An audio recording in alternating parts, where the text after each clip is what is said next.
Well, here we go. Jonah Nye. I'm honored to be episode 2 of Paper Mountains. Yeah, well, you harassed me for the entire night after you found out that I was doing a podcast that you needed to be on the show. Yeah, well, first of all, you never told me that you were starting a podcast. I find out secondhand when I see the video pop up that you're doing a podcast. Like, why don't you share these things with me? It was kind of I had a background thought. I wanted to make sure it was going to pan out before I was telling too many people. All right. And I was going to test it out with Bun and just see where it went. So that's pretty much it. All right, fair enough. All right, Jonah, man. Let's get into it. We got unlimited amount of time. We know we wanted to have kind of a longer form, maybe somewhat of a serious, maybe not so serious. We'll see where it goes, conversation. See what happens. But give yourself a little bit of an introduction. Tell us who you are, a little bit what you do, what your plans are, and what you want to do with your life. Yeah, I guess to start off with what I want to do with my life, kind of a tough question when you're 20 years old, almost 21 now. I know what I want to do, but it's, I'd say, kind of a lofty goal, and I'm going to do everything I can to get there. But within, the next 5-10 years, I'd like to be making a living off of filmmaking. I want to make my own movies. That's what I've wanted to do for ever since I can remember. And I guess I didn't really view that as something that was possible until a few years ago. And it was something that we always fooled around with, just making our stupid little videos. Obviously, not exactly what I'm going for in the long run, but I still really love making those stupid YouTube videos we made. Yeah. Because it was something that I could do here that had something to do with filmmaking, and not that I would ever call those things films, Normally we didn't run off of any kind of script. We set up a camera in a couple places and we just let our imaginations run wild. But I've been working on something for the past month or two here to get off the ground, just a short. But hopefully within the next few years, I'll be able to have a feature-length script written up and getting in the processes of shooting that. Okay, cool. So you said as long as you can remember, filmmaking was something that interested you, or something that you basically said as something that you always had in the back of your mind that you would be interested in pursuing something like that. What started that, coming from a small town, New Riegel, Ohio, to be like, yeah, dude, film is something that I could see myself doing with my life? Yeah, it's definitely not something that I had consciously thought like an early age, but it's always been something it's in the back of my mind, ever since I was a kid. Did that stem from just watching movies and TV shows, or whether it was me watching old westerns with my dad, those old Clint Eastwood movies? We used to watch the Outlaw Josie Wales like all the time, probably at least once a month, because that was one thing that I could get my dad to do with me, and that was a movie that I really enjoyed, that he really enjoyed. So if he had some free time and I was home and stuff, then, we'd sit down and watch that. And then I think my love for it really started when I first saw Jurassic Park. the new one or old one? The old one. Okay. The Steven Spielberg one. And, probably before I even knew who the hell Steven Spielberg was, or, what he did, what a director did. Because when you're a kid, you hear director and you think, oh, they do everything. They're holding the camera, they're calling action. But in reality, a film set isn't a whole lot like that. Granted, there are some exceptions. There's some directors who have doubled as their own cinematographers, whatever, on low budget sets. But I went to film school last year. Yeah. And kind of really learned how a set runs. And, obviously not a great year to to go to a hands-on learning school. It was only a year long, and March of last year, everything gets shut down, and I'm not in classes anymore.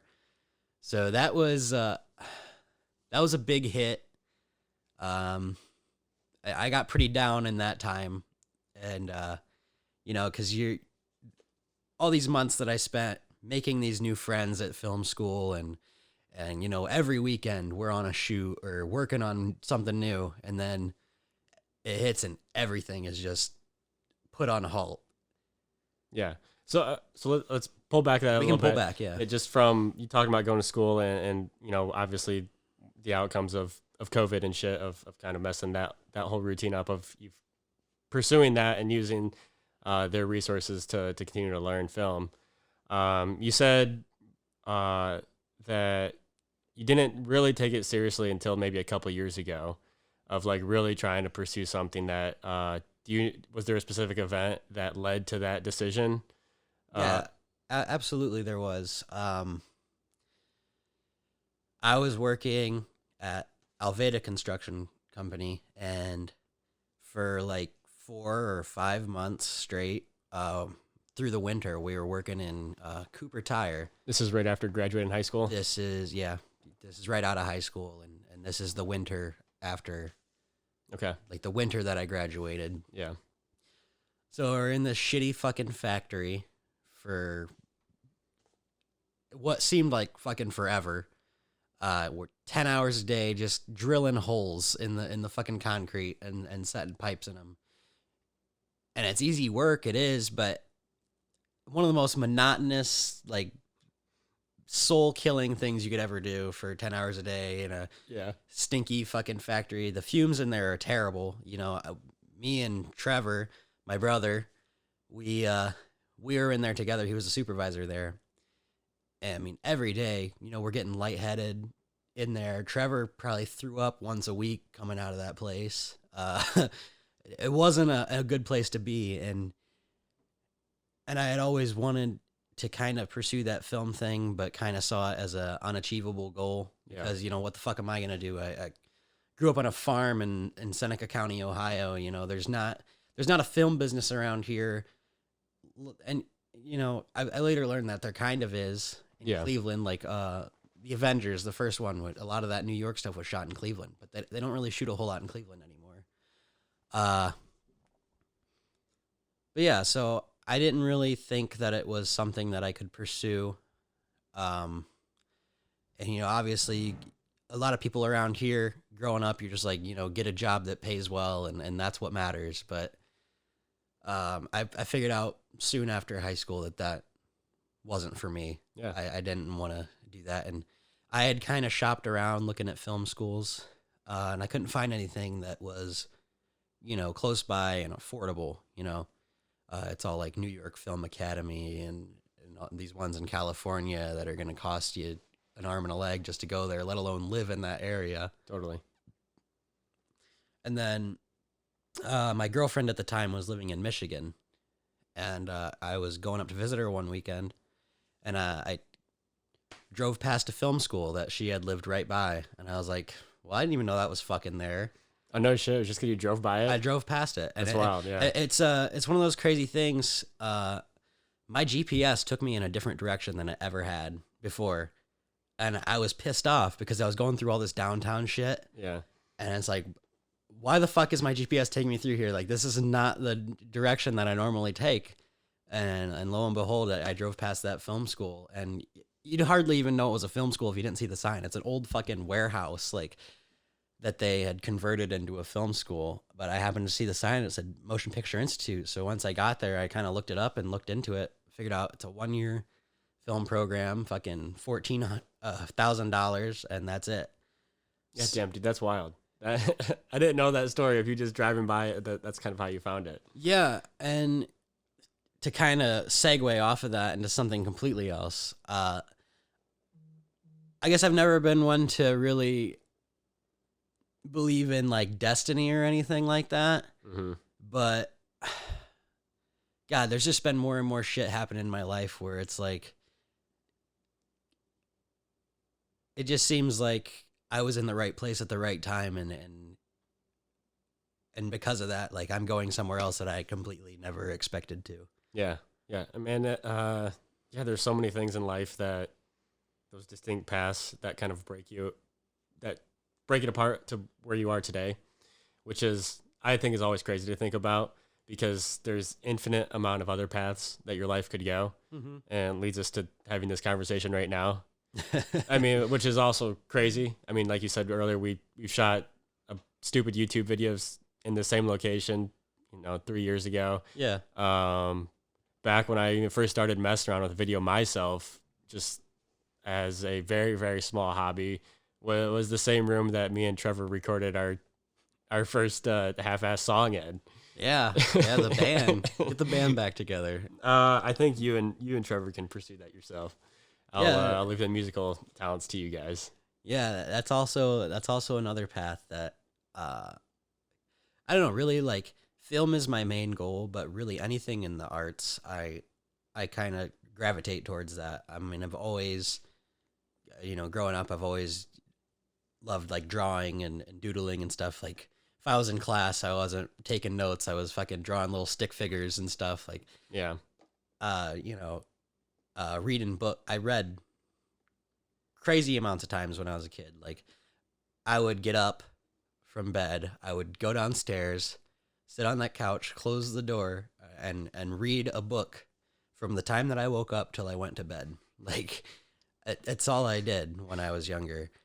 And I don't do that so much now because I've got other stuff that I've been directing my attention towards, and not that I don't still like reading and stuff. And then just later on in my teens and stuff, I got into comic books and stuff too. Okay. And get into that medium. Yeah.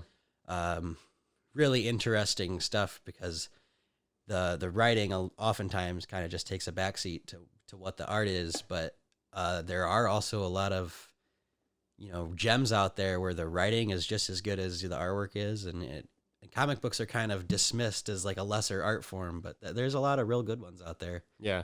I mean, that's unfortunate in a lot of the film industry or like art, like you said. Just animation itself kind of, at least in the United States, gets dismissed as like a children's content. Yeah.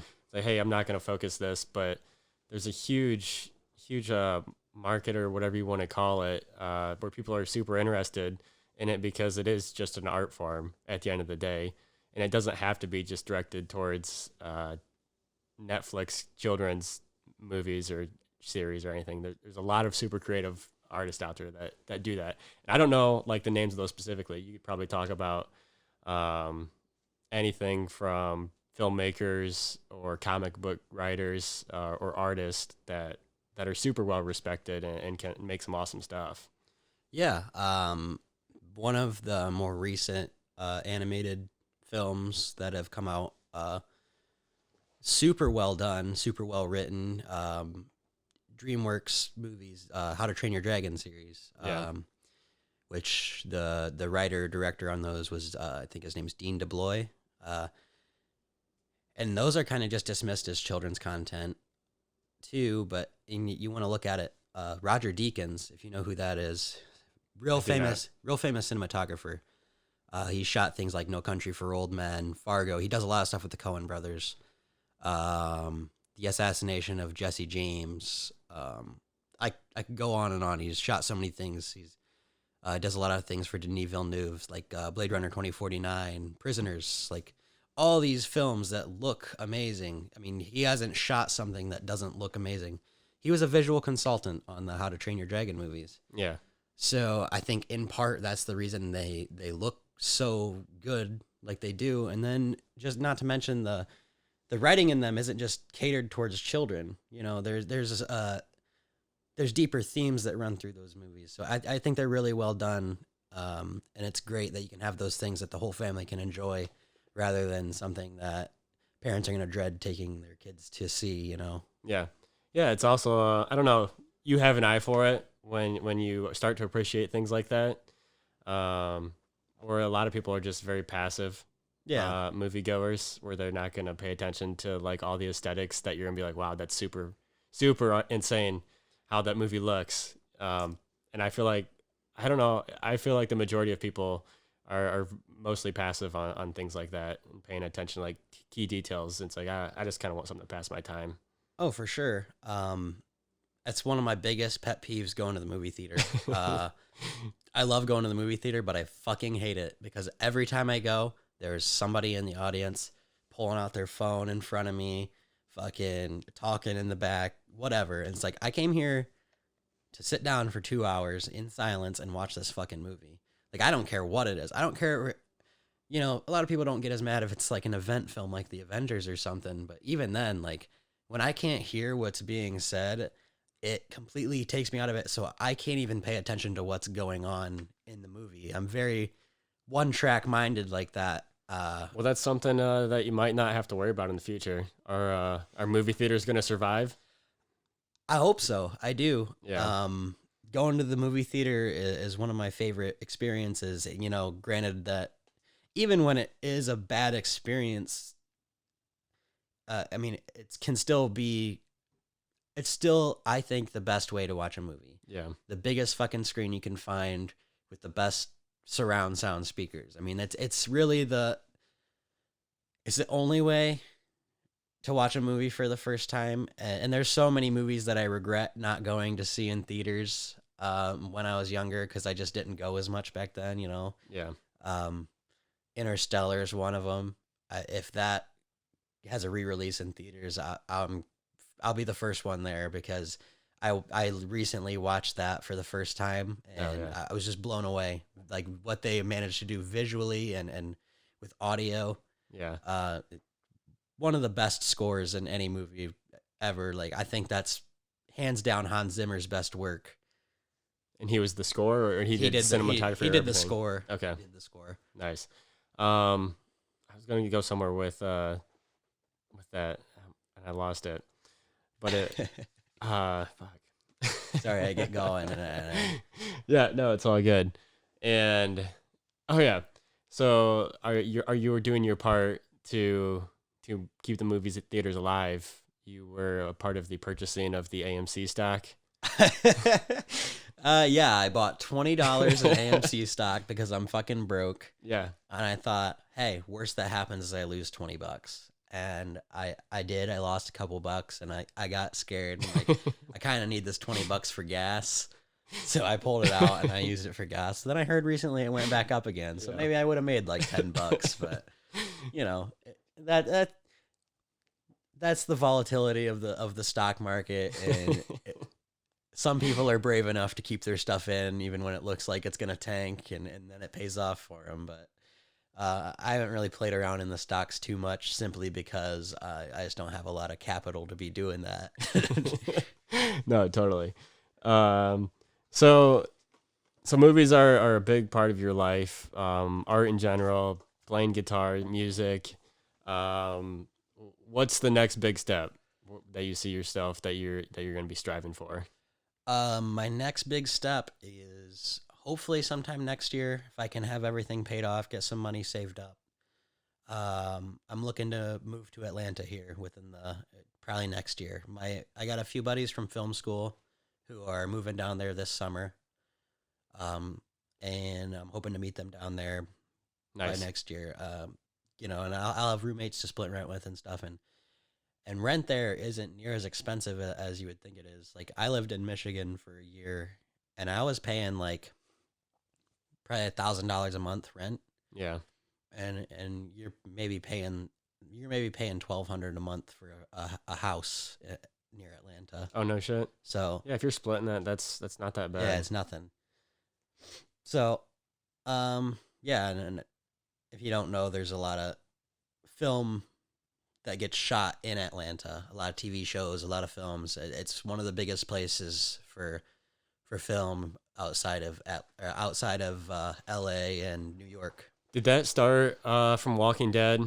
I feel like that. I remember reading something like that was one of the big things that pushed Atlanta on the map for filmmaking. I don't know the history behind that. It might have been one of the first big things. I don't know. I know they've had some stuff for a while, but a lot of that comes down to bureaucratic shit with film incentives in certain states and stuff. And Michigan actually used to have one, but somehow or another that ended up getting taken away. And there's a lot of politics involved with that seem kind of stupid to me. It's like, why are the politics so involved with art and stuff? And obviously art can be political and make statements that way, but as far as the creation of art, I don't understand everything behind that. Yeah, it sucks, man. We live in a world that's ran by money, Yeah, right? money talks. And that's it. So if you got money and you're the person who's gonna get the money or fronting the money, they want to make sure that it's an investment essentially, and not a piece of work. Which also makes me think of something else where we could see a huge dynamic shift with streaming services. One major step that just happened, in my opinion, is the Snyder Cut. Oh yeah, yeah. Like nobody, like why? There's no reason that should have ever happened in traditional media. No. 5 years ago, it wouldn't have happened. I don't think ever. But you have fans pushing people, directors, actors, everybody on the same side. Like, no, we want this fucking thing to be the way that Zack Snyder envisioned it, and the way all of us thought that we were going to be a part of this thing. And then they just drop a 4-hour Justice League movie. Which, by the way, I just watched it when it came out, and I don't care what anybody says. It's fucking awesome. Oh yeah, yeah. I don't care what anybody says. I've always been a defender of Zack Snyder, and there's a lot of people who hate his stuff, but I don't know.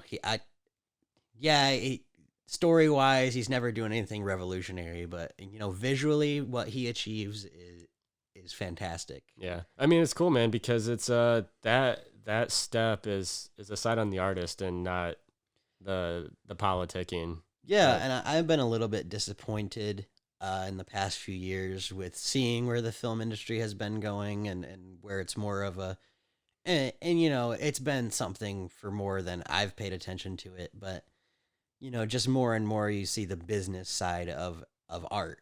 Yeah. And there's a certain point where it becomes less about the art and more about, is this going to make us money? So you've seen this big outpouring of reboots and remakes of stuff that never need rebooted or remade. You want to think about RoboCop when they fucking did the reboot of that. Like, what reason do you need to remake RoboCop? Yeah. Like, RoboCop's a good movie as it is. Yeah. Why are you remaking it? Yeah. You save the reboots for stuff that missed the first time, not the stuff that was already good. But they don't want to do that because they see as it didn't work out the first time. Why would it work out the second time?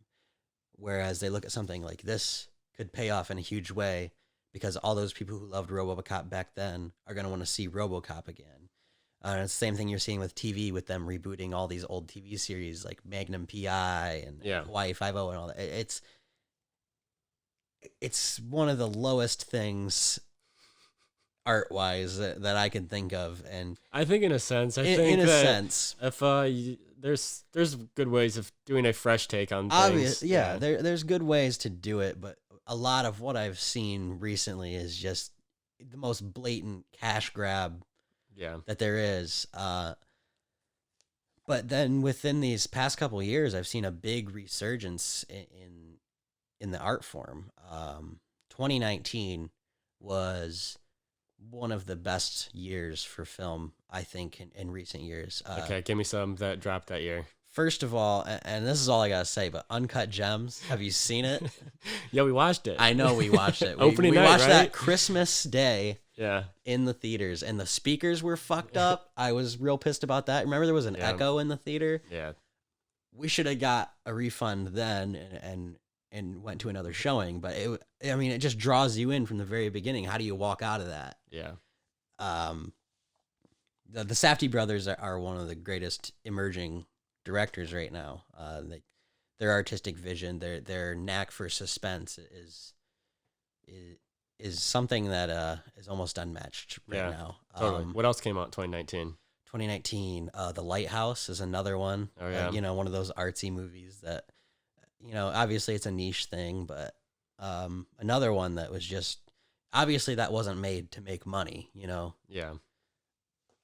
And you see them trying to make more money with the marketing of those kind of movies because they market them as something that they aren't in a way, because they want some of the casual audience to go see it too. Because obviously filmmaking is a business. You want to be able to make money off of your art so that you can continue to make that.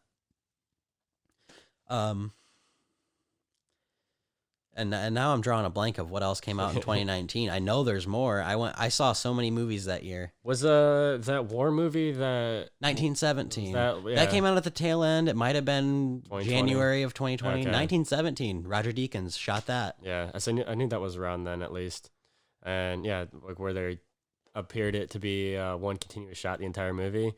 I don't know. Has there been other films that tried to attempt that visual? I think there's been a couple. I haven't seen them, so I can't go into that and say that, but Yeah. it's definitely super ambitious, especially with the scale that they did it on. Yeah. So they're doing what is supposed to look like one continuous take, and at something like that, where they're filming outside for the majority of it, you're at the mercy of the weather. I did a short film for 2 days outside, all outside, and obviously I don't have the equipment that you need to have to deal with weather conditions. And yeah, I could have gotten lucky, but I got very unlucky in that sense, because the 2 days that I had to shoot, I was dragging my Michigan crew down to Ohio to shoot in our woods. And the first day was gloomy and kind of rainy. Yeah. Second day, sunny as could be. So, and when you're working in film, you're shooting out of sequence, because you want to do it in the way that you're going to be able to get the most shots that you can in a day. So there's a cut in between there where it goes from being real gloomy day to all of a sudden it's sunny, and it's really jarring. And for that reason, it's I took it out of public and it's private, and Yeah. that's something that I got to work on myself, just because if I am not completely happy with what I made, then I have a real big problem, like leaving it out there, Yeah. because I can't stop thinking about it. Yeah, I get it. I get it 100%. That having that mentality of striving for perfection, but it's also at the same time, like, you almost had to go through that experience to like realize, oh shit, there's these little things that I got to start paying attention to going forward. And my perspective is, I don't know necessarily if you're going to be able to learn that until you just start making stuff, right? Oh, for sure. I don't think anybody's ever made a student film they're completely happy with. Yeah. I'm not sure that anybody's ever made a feature-length film that they're completely happy with. I think as an artist, you're always nitpicking yourself, something you could have done better, something somebody else could have done better, because you look at your own work, and if you don't have that sort of big puffed up version of yourself in your head, Yeah. You're not going to see perfection. And I think that's something that's also important when you're working in the arts, is to be able to see those things that you made mistakes on, so that you can go back the next time and not make those same mistakes again. I think that's true with anything too. I mean, those people with those huge egos, they don't ever learn from what mistakes they made, because they don't make mistakes, not in their own heads, Yeah. And I just have a little bit of trouble of me being on the same page of keeping things public. Like, I don't know. I'm conflicted a little bit on like, all right, I'm just going to leave it out there. I get it's not my most perfect work, but it's what it is. And that's what I did at that time. And I'm going to keep it out there to keep as a representation of growing. But you can do that yourself internally. You Right. you still have that project. I guess my thinking on it it was out there for, probably almost a year, and it wasn't getting any more views anyways. I just didn't want it to get brought up around. Like, I don't want to sit there and watch my own stuff. And obviously there's people in your family who's like, oh, I haven't seen that yet. Can I watch it with you? And it's like, I don't want to sit there and watch it again, because I hate it, and for me to sit through that again and watch that, and it's like, I already know the mistakes I made on that, and that haunts me every day already. So I don't need to go through that again to learn from that. Yeah. Obviously, I'm working on a channel that's got maybe fucking 5 subscribers, and the only people who saw it is when I screened it for my class, right? Yeah. And then whoever else I had showed it to, because they bugged me about it. But Is so with self-criticism, Are you pretty easy to like outside coming in criticism, other people critiquing things that you're working on? Is that pretty easy to handle? For sure, I welcome it. Yeah. Because throughout my entire time going to film school, I never got that from the instructors there, which is actually it really pissed me off about that place. Um, and most of them, I'm not gonna mention names or anything, but most of those instructors were real nice people, and I think they're going in and they don't want to destroy your creative spark or whatever, but Yeah. as an artist, if you can't take criticism, then you're not doing your job right. Yeah. Like, that's why anytime I write something, I send it to my friends from film school because I know they're not gonna fucking sugarcoat it for me and say, "Oh yeah, it's really good. I liked it a lot." Yeah. And they might like what I wrote, but they can point out the flaws in it. Yeah. Trevor's calling me. Yeah. That's fine. So like, you just want to like reject that sort of. Yeah, sorry. No, you're good, man. Yeah, I don't know. There's sometimes too where people, I feel, if they just say like, yeah, that's fine, it's that they themselves don't necessarily feel confident to give criticism because it's like, well, I mean, I don't know much about, like, I'm not the best script writer or I don't know anything about that. And it's like, yeah, it's fine because I don't know myself, right? And Yeah. yeah, I think there's some definitely sugarcoating, but I also think it comes from other people just being naive on topics as well. Yeah, we had a first year screenwriting teacher there. He had come in and nice guy, really. And anytime I had a script or something that we had to write, and like he'd take him in to take notes on them and stuff and grade them. But it was like every time, either he wasn't giving you any kind of criticism on it, or the criticism he did give was so vague and like unhelpful Yeah. that it didn't even matter. Like, yeah, I get like it's your first year here. The only big thing you have under your belt is you wrote a fucking Christmas Hallmark movie, which, yeah, that's the peak of screenwriting right there.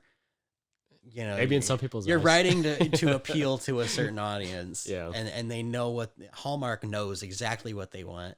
You might as well not even be considered a writer on it because no matter what you send into those people, they're gonna send it back and be like, hey, can this mom be single? And like, can she like, okay, like she hates Christmas, but then like some country boy moves to the city and he loves Christmas and she meets him. And like at first she's like, bah humbug. But like later though, when like she falls in love with this dude, she falls in love with Christmas too. So It sounds like my kind of movie. is it? Is that your kind of movie? That is every Christmas Hallmark movie, by the way. You Okay. you might have some swapped roles, like maybe it's the city girl who loves Christmas and the country boy is kind of down on Christmas, or any mixture of those two things. There's a formula for sure. But yeah, it was something that I kind of had a problem with in that school, and I'm glad I went there. I really am. But really, the majority of what I learned was in those first couple semesters. Yeah. And then after that, it was like, a lot of you aren't helpful at all. And there was one instructor that I really liked there, who was always, he would give you criticism on anything, and he was always there to help you learn stuff that maybe you didn't quite get or whatever. And he's really one of the best teachers I've had ever. He was the grip and electric teacher, which they're the people who do all the setups, and they rig up the lights, and if they gotta rig a camera to a car, they're there to do that and stuff. And he had worked for years on I think Law and Order. Oh yeah. So he was like key grip on Law and Order for 10 years or so. And yeah, so shout out to him for being a great teacher. Yeah, so at film school, that was that a year ago or 2 years ago when you started? I would have started I would have started in 2019 and ended in 2020. Okay. Yeah. So you're coming up on 2 years ago from starting. What you came in with your love of filmmaking, maybe an outsider's perspective. What were the biggest skills that you took away from that learning experience? I know you said like being on a set and just seeing what kind of all goes into it. But was there anything like majorly specific that you're like, hey, these are kind of the keynotes that I took away from going to that program? I guess one of the biggest things is that, obviously you're getting hands-on time with all that equipment and stuff that they're going to be using on different sets and stuff. So, you learn your basic stuff, like you learn your lighting setups and how to work a camera and stuff. Like, I didn't know any of that shit when I went in there. So, like I said, like those first couple semesters, that's the majority of where I learned. Um, and in a broader sense, going there, you learn kind of exactly what you want to do within film. Like I learned that I don't want to work on a commercial set just because it makes me money. Like that sounds miserable to me working on a commercial set. I don't want to make big superhero movies, which was something that maybe a couple years ago I would have gladly wanted to do, but there's a lot of pressure that comes with having that kind of budget, and I would much prefer just to be kind of making a living doing it, but I don't want anybody to know who I am. Like, and, obviously there's only a select few people who are going to know who the directors are, but Does a part of you want to become like a staple in history, or is it more of a soul? I'm doing this for yourself. I'm definitely just doing it for myself. I don't care if I ever have the recognition that somebody like Steven Spielberg or Martin Scorsese has. Yeah. Obviously, that's a bonus if that does happen. You're more likely to be able to make a living doing it that way. But I'm well content to kind of just have a few people who appreciate my work, and at the end of the day, I guess the only thing I care about is that there are people out there who appreciate my work and are moved by it, I guess, because as an artist, you hope that your artwork can move somebody in some way, right? Yeah. I'm a big crier when I watch movies. I get real emotional. I'm very empathetic, so just about every other movie I watch, I end up crying by the end. And I think that's one of the best compliments a filmmaker can get is moving somebody in that way. So, Yeah, totally. like I don't care if millions and millions of people watch my movie. I want to make an impact somehow. Yeah, if you are able to make something cool that you were proud of, and enough people can see that it's in its own right successful to keep letting you do it, right? Yeah, for sure, for sure.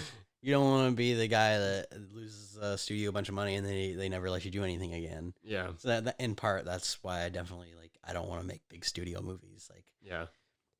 Do you see yourself striving to be a director, cinematographer, editor, um, any specific part of it, or kind of like, hey, I kind of want to package this all up yourself? mainly I want to be a director, writer. I'm also like my main goal is to be a director.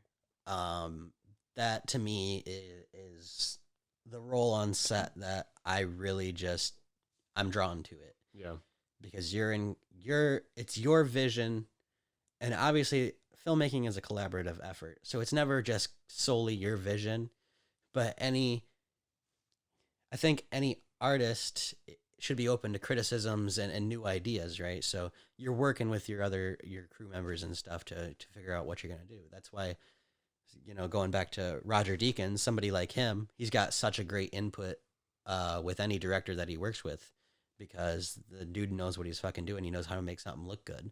You know, a director, their main job is like, yeah, it's their vision, it's their artistic vision. And a lot of them, they have set shots that they work into all their work and stuff.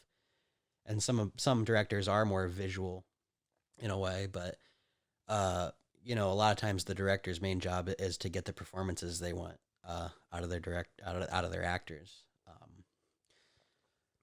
And I like to work a little bit visually too. So whenever I do something, I like to work with whoever I have being my cinematographer and working out the look of the film and what's a, you know, what shots are you gonna do? Are you filming on long lenses? Are you going more wide? You know, all that stuff that's boring to anybody who isn't into film. So I'm not gonna go super into depth on that, but yeah. You short film, indie film, artistic ability. Where in the future, where do you see that going towards? Is that going towards internet and YouTube side, or completely something different? Streaming, is that going to give the most opportunity for this piece of the industry? Do you see any one of those platforms like elevating that? I think for sure it's more possible than ever for young up and coming filmmakers to get a piece of content out to the world because of the rise of things like Netflix and Hulu and all those streaming services, because they're all looking for original content now. They don't want to be reliant on other people making content. They want to have their own content. So there's been a lot of inexperienced people who have a vision and they pitch it to those streaming services, and you know, if they like it, then there you go. You've got a shot. You've got a shot to make something, and you know people are going to see it. You know, there's millions and millions of people who watch Netflix every day. If you've got a movie on there, somebody's going to see it, no matter how small it is. Yeah, totally. Okay, I'm going to pull it back now, a little bit away from film. Yeah, for sure. I was thinking about, I had this thought actually this morning when we talked about doing this conversation, of one of the quotes that you said for your graduating class. I don't remember if it was like in the yearbook or if it was some newsletter or something. Something about your reason you're graduating was like a testament to how the school system has failed us. Do you remember this quote that you put in there? I don't remember this quote. Now that you say it, I vaguely remember doing something like that, but yeah. I still stand by that. I didn't try at all in high school, and partly because that's like I felt like it didn't matter for me, and I still hold that belief that portion of time in school, like, it did nothing for me. And that's what I want to get into a little bit. I myself didn't take high school too seriously either. Maybe a little bit towards the senior year when I decided I was going to go to a 4-year college for engineering. I was like, hey, I might want to actually try getting good grades. Mm-hmm. But yeah, I never really had that big of a focus on it. I never really cared about it. Why did you have that position or perspective throughout that time of your life? You know, my position was I knew I wasn't going to college, at least not in a traditional sense. Like, what do I need to throw all this time into learning shit that I'm never going to use ever again in my life? Just so I have good grades to then do nothing with that. So the way I figured, if I'd coast by with B's and C's, and granted I did get some A's just because, like, I wasn't trying to or anything, but I also wasn't trying not to. Yeah. You know, I would listen in class. Anything outside of that, I didn't worry about. I didn't do my homework ever. I relied solely on doing good on tests, which 90% of the time I did. Yeah. There are some exceptions, but yeah, I don't know. Just like, even in middle school and stuff, I you know, that was sort of around the time when I stopped trying. I think that has a lot to do with going back to elementary too, where you know, I was in that like tag class, you know, the talented and gifted, and you know, all throughout elementary they tell you, you know, they puff you up about how smart you are, and you know, how gifted and stuff, and you're like how many reading levels above everybody else. And then you get into middle school and you're like, fuck, I don't gotta try. Yeah. And you know, and then they put me into an advanced math class, and my like might have been my freshman year, or I actually failed my math class. I had to retake it. Yeah. And I took the same class again, and I can tell you that I retained nothing from that year, but I passed it with flying colors the next year because I took the time to listen in class. Mm-hmm. I just the mentality I had going in. I didn't listen at all in class, so I didn't do good on my tests, and obviously I didn't do my homework. I had lunch detention probably every day. Yeah. Do you think that, sorry for the gnat flying around. It's all right. Do you think that mentality, me personally, I think that mentality stemmed from being in a small town, perspective, outlook on life, where it's like the same way. My thought was I'm never gonna care about this shit because the idea was like the only, or like the main opportunity that I have here is I'm just gonna go work construction. Yeah, And that's what I'm gonna do. So why waste my time? for sure. I see both hands now, kind of living a little bit of a different experience to see like how it's a kind of a poor way of looking at it. Yeah. But so It is in a sense, and part of me still stands by that because I think the way that our education system is set up is still a complete failure to all the great minds out there, and because of the way that that's set up, those great minds never get a chance to blossom. You want to look. I mean, it's all based on a group mentality. You know, you sit down and everybody has to learn the same way in a classroom, and not everybody does learn the same way. You know, there's a lot of people that they might, they're dumb because they don't learn, they don't do well in school, but I don't necessarily like, yeah, there's people who aren't book smart, but I think everybody's got their own thing. And if you can hit upon that a little bit, you can make them care a lot more about what they're learning and stuff. You know, most of the learning I did was on my own terms. You know, I loved history. yeah. So I do my own reading on that kind of stuff, and I would pay attention in history class for that matter. But if you're learning history from a textbook, you're getting maybe fucking a 16th of the story. Yeah, I recently finished a book. I think it was a book or maybe it was a podcast I was listening to, talking about basically the people who succeed or excel in that sort of system are basically privileged in their way of looking at life that kind of sets them up for 20 years down the road to not be in a happy place of their life because the system promotes the people who are best at memorizing things and Right. not learning, and then the ability to quickly retain and throw away information on a mass amount of topics. It's promoted from day one, like, and I think this is not my words talking. This is the book I was reading of like, you need to be somewhat good in math, science, history, and then extracurriculars are always promoted. So like after school, you need to be playing baseball, you need to run cross country, you need to play golf. So it's like pushing people just to be kind of mediocre in a little bit of everything and not let people really find or just like, hey, no, this kid is like an all-star at baseball. Like just let them do that and then something else, but you're pulling away all these times from like what they really should be focusing on or something they're really passionate about. Right. Standardized tests, and I've always kind of felt this way about them, it's not a measure of how intelligent you are. It's a measure of how well you can cram information into your head just to immediately lose it 2 days after you finish taking the test. Yeah. You know, and I always did well on those things, but not because I crammed information. I've always just kind of had a knack for picking up useless bits of information and retaining that. And I probably couldn't tell you anything about it now, but yeah.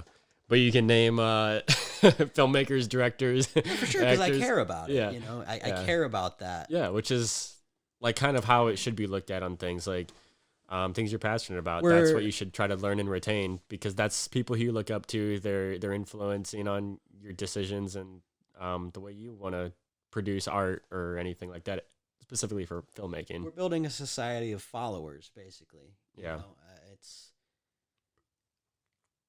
You don't want every kid to figure out what their niche is because now you have somebody who's a fucking wage slave, for the rest of their life. Yeah.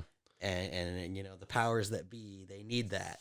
Yeah. And we could go into that for hours, but I don't know if that's the direction we're taking tonight or not. Yeah, we'll see what happens. Maybe we get all weird about conspiracy theories and the deep state. Yeah. Well, you know, I think for one of those reasons, you know, that's why history is one of the most important things that anybody can learn. I think everybody should learn a little bit about history and, you know, where we came from, because, you know, it's all about learning from past mistakes, right? Yeah. And, you know, at a certain point, how do we know even that the history we have is right? You know, because at the end of the day, you have, you know, the winner of whatever, you know, whatever war or whatever, you know, conquest. Winners write You know, history. they're the ones who write the Yeah. history. So you only get one side of it, Yeah. you know, generally. And we kind of just got to take that for what it is. Yeah. And you can do your own research into that kind of stuff and kind of formulate your own opinions on that stuff too. But, yeah, I think history is one of the most important things that anybody can read up on and learn. Do you have a specific time in history that most interests you? For sure. I'm real interested in the ancient civilizations and stuff, and Like how far ancient? Like Egypt? anywhere or- from Egypt, and then going all the way up into like your Roman Empire, basically. And this is on that same topic, but also a little bit Yeah, go for off it, man. topic. But you know, you want to look at any civilization in history has at some point took a turn for the worse and fallen, you know. And I think all those, you know, all those empires, you know, they thought they were the one that was going to last forever and be the major world power. But I think we think that a lot of people now think we're past that, and that, you know, this is how it's always going to be, you know, how we live now. But I think if you think that way, you're not paying attention to anything that's happened in history. And, you know, it might not happen in our lifetime. You know, it might not happen in the next lifetime, but it could, where we have a complete shift in the world and how everything is run. Are you optimistic or pessimistic in your lifetime for a catastrophic major shift? I like to try to stay optimistic. Yeah. You know, we hope that whatever happens, people have the best interest in mind for other people. But there's a part of me that also realizes that a lot of people only have their own best interests in mind, and Yeah. it's hard, I guess, to imagine that, just knowing where we come from, and you know, how everybody kind of helps each other out. You know, whether, not to say there aren't selfish people around here or anything, but, you know, just the general culture of where we live is doing selfless things and helping others because they need help, and if you were there, you'd want them to help you too. Yeah.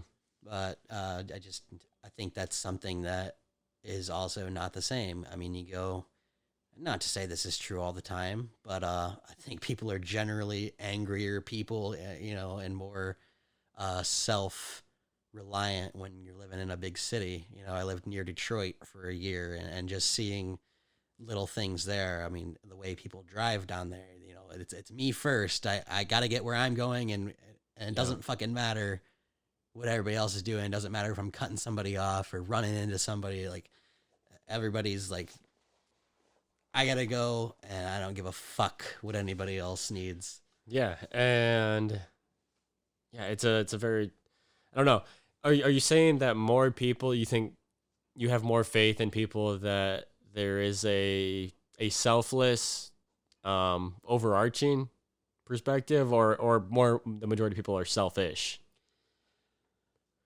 It's hard to gauge, basically, is what I'm saying. Yeah. Because I haven't seen enough of the world to gauge that. And I really do. I want to think that the majority of people don't just have their own interests in mind, and that they're there for other people like you would expect them to be. Yeah. Because, you know, that's how you keep a civilization up. You know, you gotta take some time out for the other people that are around you, and having that sense of community is one of the most important things that you can have. Yeah, I agree. I think it's important to be selfish for, I don't know if it's a poor use of the word selfish. It might have too much negative connotation. Right. But I think there's times where you need to be selfish in your own personal growth and focus on that as being one of the most important things, because that's pretty much all that you can do. For sure. Just recently, I had to take some time to really just take an introspective look into myself and figure out, what I was going to do.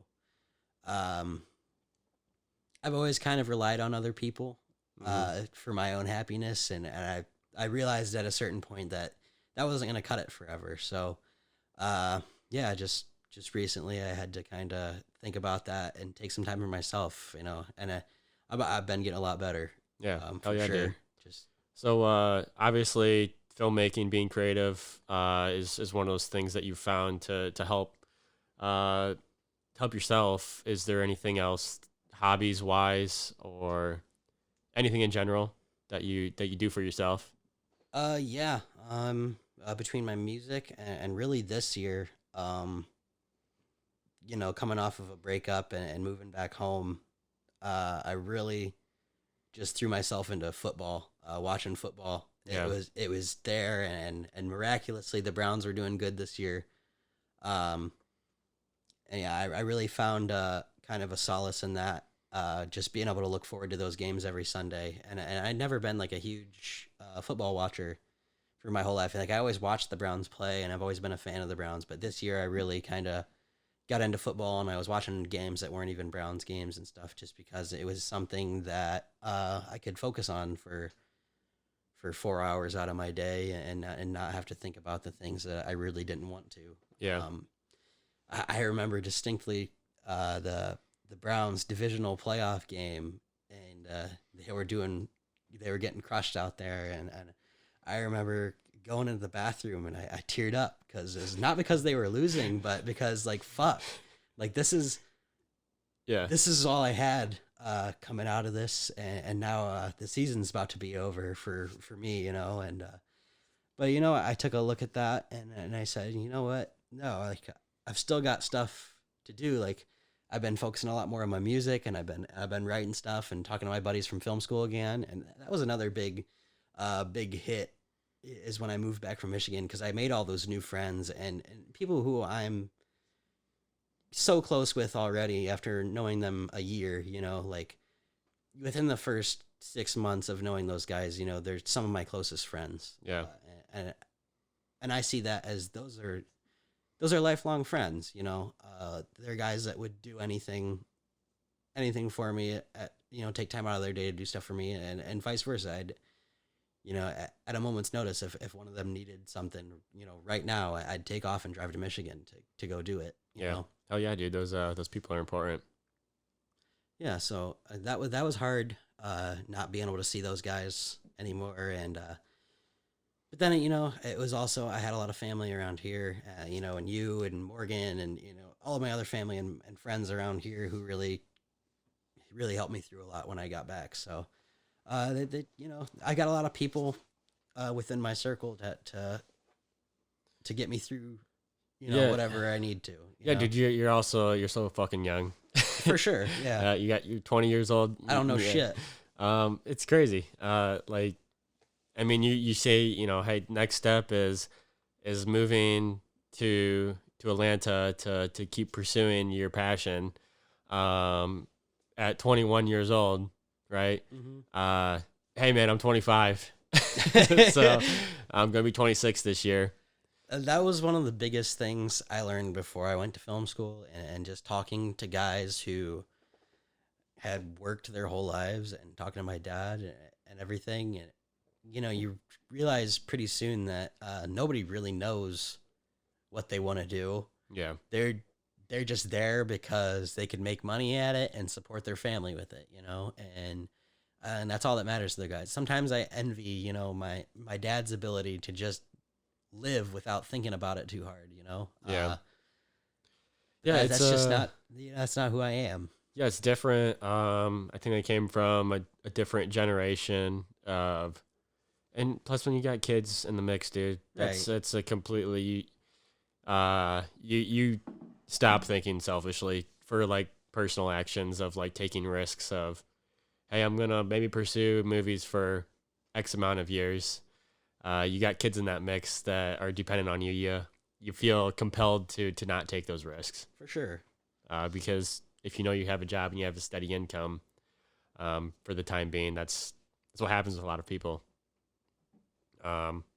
So, hey, yeah, like I said, you're young. You have a ton of time and opportunity ahead of yourself just to keep pushing that path as aggressively as possible.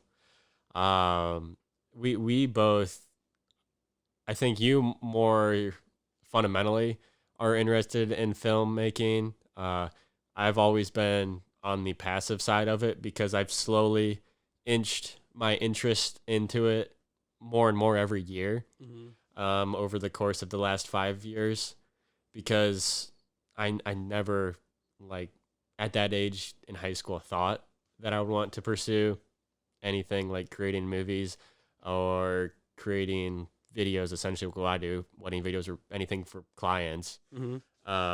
Yeah, just like slowly working myself into it. I remember distinctly when I went to college, everybody took a BS elective class, intro to film. And like, hey, it's an easy A, dude. Just take that class and you'll be doing it. I'm like, all right, yeah, cool, whatever. I'll just take this class because everybody else looks at it as a BS class. And I was like, actually really intrigued by it. It was a very introduction to filmmaking. I still have the textbook, I think, but one of the core pieces of the class was breaking down the structure of I think it was Memento. That's one's like where it's edited Out of sequence. Sequence, yeah.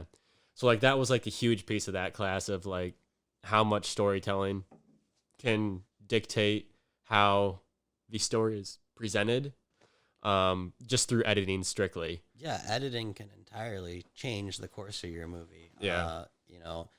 And I think even without realizing it, audience recognize bad editing, and they might not recognize it as editing, but they're just like, that wasn't a very good movie. Yeah. But I think there's some movies that could entirely be fixed through editing. Yeah.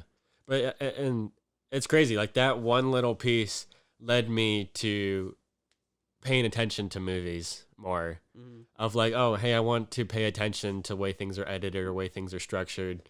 Watch how the frame is shot. So just like having that little anecdote of like reasoning to not just be a passive moviegoer led me to just start making, little stupid films at college. Not films. Shouldn't have said that. Very shitty GoPro and cell phone videos, but led to getting more equipment and doing wedding videos and shit. To you making stupid YouTube videos. Yeah. Me sitting in a high chair eating Cheez-Its for 5 minutes in silence. Yeah. Hey, maybe one of these days that I'll look back on, when you have your whole other, what's it called?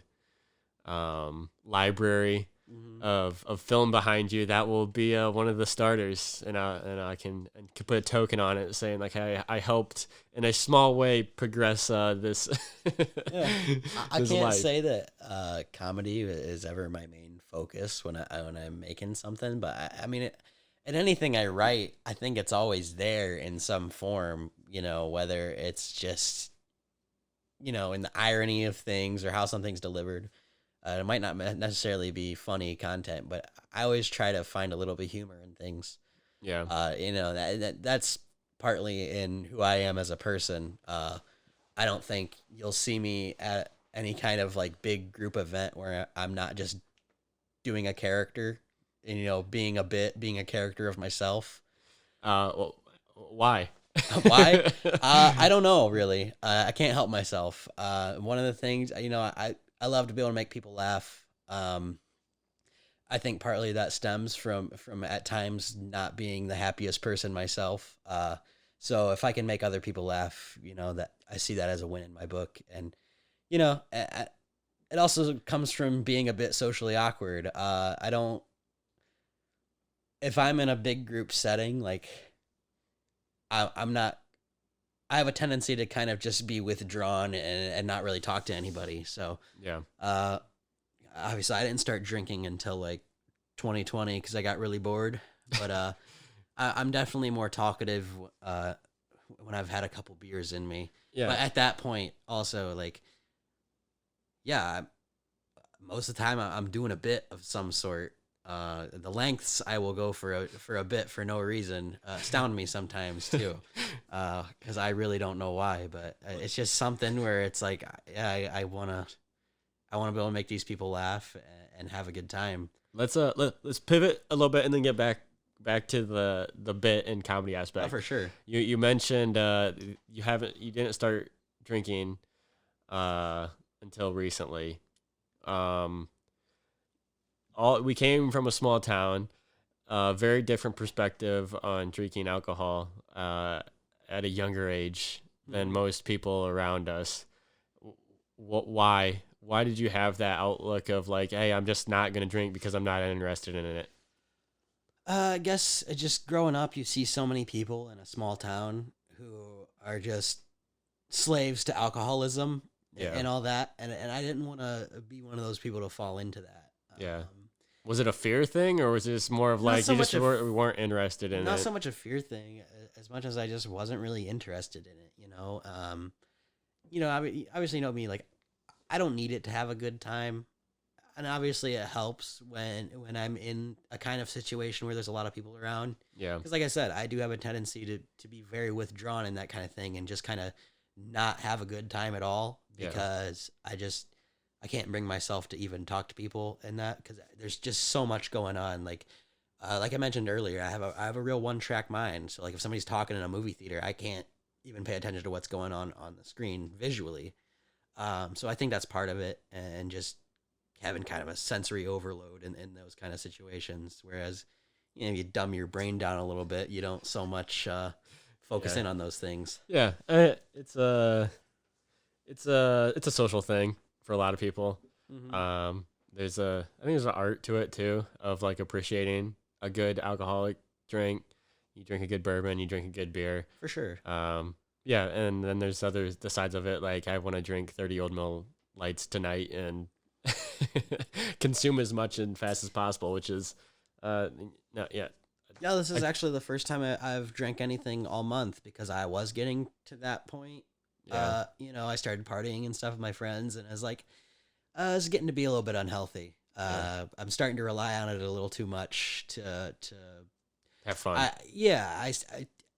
I decided that it was time to live with a clear head for a little bit, and I'm about to have my 21st next weekend on Sunday. So, this Friday I'm gonna be partying again. But there's always, even when I was, and when I'm getting drunk like that, I'm always conscious of it, I guess, and I think that's not something that can be said for all people. No. So I don't drink myself to the point where I'm blacking out or throwing up or anything. Like I get to where I know that I've had enough, and from then on I drink water because I don't I don't be throwing up all night and throwing up all into the next day. Like I just that's not something I want to do. Like that's to the point where it's like, you're living in excess basically. Yeah. Yeah. As long as you're being aware of the situation, that's the best, the healthiest way to look at it. If you're like, hey man, whatever, I'm just gonna let loose and do a little bit of drinking tonight, so be it. If not, it's like, well, hey, I need to have 10 beers before I can have fun. That's not the best outlook on it, in my opinion. Yeah. But that's fine. I was just curious, just because it's super different. And I mean, again, since you're so much younger than a lot of people who look at drinking and go to college, most people are doing bingers throughout their entire university stint every weekend, myself included. Yeah, I consumed a lot of alcohol through college. That you did. Which is like realized eventually I was kind of maybe a little later in life than what you were. It's like, this isn't as fun anymore. What's the point of this? Being more aware of like what's the purpose and put yourself of a healthy lifestyle of what are you doing here? But that's whatever. That's neither here nor there. The bit perspective, comedy, living your life, situations for an extended amount of times to go for a 2-hour joke. I wonder if that comes from like when I started coming over, when me and Morgan started dating to your house, and I've never met people like you and your brother who could sit on each side of the couch and just quote an entire like South Park episode from start to finish without watching it. Yeah. I don't know what part of the brain makes that happen. And you guys' ability, your whole family's ability to just repeat lyrics, hear a song once, I can sing it. Watch a movie, an episode, or retain all of this information from things that are interesting. It was thought that was crazy, but I wonder if like you've just ingrained yourself so much with so much South Park and Family Guy, and all of these comedy shows that you watched growing up that is just kind of part of your subconscious at this point. I think certainly you're molded by those things when you're younger. But a lot of those times in those party situations, like, I don't think that's who I really am. Like, obviously it's a part of me because I do it. Yeah. But it's not normally what I do. I'm usually the first person to, like, you start having a serious conversation. I'm the first one to crack a joke in the middle of it, just because, like, I don't know, it gets pretentious at a certain point. I feel wrong. You got to make light of some things too. Yeah. I mean, it's at a certain point, things are what they are, and if you can't make light of some things, then what are you doing with your life? Yeah, for sure. It's all about it's treading that line of taking yourself too seriously, but at moments you want to be serious. Yeah, for sure. That's why we're sitting down having this conversation. Yeah. 100%. You want to be serious at times, but like I'd look at it like this. With my job, people look at me like they look at me as a person who might not take myself seriously. Mm-hmm. And it's like I disagree with that completely. I try to take myself very seriously. I don't take situations seriously. And I think those are two different things. Where it's like, hey, no, I am doing this. If this is a thing that I need to do, I'm gonna do everything I can to do that right. But like, people are too full of themselves in that process of like, who cares, dude? Just like say what you want to say in the situation. Don't worry about a repercussion of like somebody not liking what you say. Oh, for sure. And just playing that fine line. Yeah, that's something that I'm sure I've met a lot of people who don't really care for me just because of the things I say and do, and a lot of times it is me doing a bit, but how are they supposed to know that? It's their first time meeting me. I feel bad for those people we went on a ski trip with, not knowing me at all, a lot of them, and I think it worked out fine. I don't think anybody hated me there or anything, but they didn't see who I really am that whole weekend, unless it was me fucking falling over on my skis going, oh fuck, because it's hard to be doing a bit while you're in that situation. But anytime we were back in the cabin, for the most part, I'm doing a running joke for the whole weekend, Yeah. And I guess if people do start talking to me from doing that, then that's when I start to let my real self show. But I guess if somebody's not gonna at a risk of sounding idiotic, vibe with you in those situations, yeah, then I don't know, like that is a part of me. So if they can't see that I'm joking and stuff, like those aren't the people that I want in my life either. So yeah, 100%. That was something me and my friends found out in film school. My friends at film school, where it's like, at the beginning of the year, you're kind of cool with all the people there, and by the end of the year, you kind of find out who is actually your friend there and who's just like, yeah, we could use you on set, and that's fine. Like, Yeah. you don't got to be friends with everybody you work with professionally. Yeah. I mean, there's definitely some people who kind of, you could tell they didn't like being around us just because of the way we were on set. None of us take ourselves that seriously. And yeah, like, we're out there getting work done, and we're doing the best we can for the setup. But like in between takes and stuff, like, we don't take ourselves seriously. And we'll be joking around with each other in between takes. And, there's some people who don't work like that. So, you can understand the divide in people and stuff. And I think that's just a sense of, when you start getting older, you start to realize that, yeah, not everybody's going to like you. Like, yeah. Well, you can take, yeah, if 100%. You can take, it depends on, I don't know. I mean, I'm going to get too mixed up in like the wordplay of it all, of being serious or not. It's like, you can have fun with it, yeah, and still take things seriously. Like you would be taking it serious. I but take like, the I'm gonna have project fun. seriously, Yeah, but 100%. I don't take myself seriously, I Yeah. take my dreams, I take my goals. Like, those are serious to me. Yeah. But as far as myself, like, I can look at something that I did that was stupid and laugh at it. Like, I don't Yeah. get embarrassed about that. And you maybe in the moment you're embarrassed by something, but like, a couple days later, like, it doesn't fucking matter. Yeah. At the end of the day, like, the people you were friends with are still there. Your family's still there for you if they were there for you before. Like, that's not going to change just because something was embarrassing, Oh, yeah. Yeah, dude.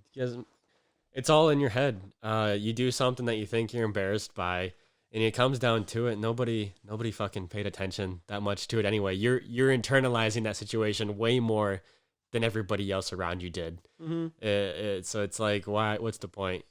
Who cares? Just let it go. So you mentioned the ski trip. I want to get your perspective or thoughts on. I think way I'm following you. You want to take filmmaking and movies, maybe out of the hobby realm. Do you see hobbies existing in your life long term? Just like very, very passive events that you enjoy doing, but maybe don't foresee them like turning into anything else than that. Um, yeah, I mean, I guess for sure, like, filmmaking, it's a hobby for me, but it's also like what I want to do Yeah. as a career. And like you had said on your last podcast, you don't want to lose that hobby mindset of it, Yeah. because that's what makes it fun for you. Like, as soon as something becomes just a job, Yeah. that's when it gets miserable. But yeah, for sure, like, filmmaking is what I want to do long term. And then I've got my other hobbies, like, singing, playing guitar, and reading and all that stuff. Like, Yeah. and if I got an opportunity to where I could make music a career, 100% I would do that too, Mhm. because it's something I really enjoy. Film is my focus right now, but who's to say what's going to happen 5-10 years down the road? Nobody expected for a pandemic to hit in 2020. Like, Yeah. I'm not a person to plan years down the road. I like to take things as they come, and yeah, I have a set of goals that I want to achieve.